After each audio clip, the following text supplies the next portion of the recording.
ಯಾವ ಭಕ್ತ ಭಗವಂತನನ್ನ ಯಾವ ರೀತಿಯಲ್ಲಿ ಉಪಾಸನೆ ಮಾಡ್ತಾನೋ ಅವರಿಗೆ ಅಂತಹ ಒಂದು ಸ್ವಭಾವನೆ ಬಂದ್ಬಿಡುತ್ತೆ, ಅಂತಹ ಒಂದು ಗತಿ ಉಂಟಾಗುತ್ತೆ. ಗತಿ ಅಂದ್ರೆ ದಾರಿ.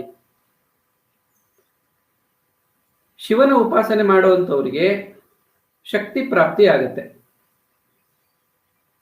ಇನ್ನು ವಿಷ್ಣುವಿನ ಉಪಾಸನೆ ಮಾಡೋರಿಗೆ ಅವರಿಗೆ ಗುಣಗಳಿಗೆ ಅತೀತನಾಗಿರೋದ್ರಿಂದ ವಿಷ್ಣು ಅವರಿಗೆ ಸತ್ಯದ ಪ್ರಾಪ್ತಿ ಆಗುತ್ತೆ, ಸತ್ಯ ದರ್ಶನ ಆಗುತ್ತೆ.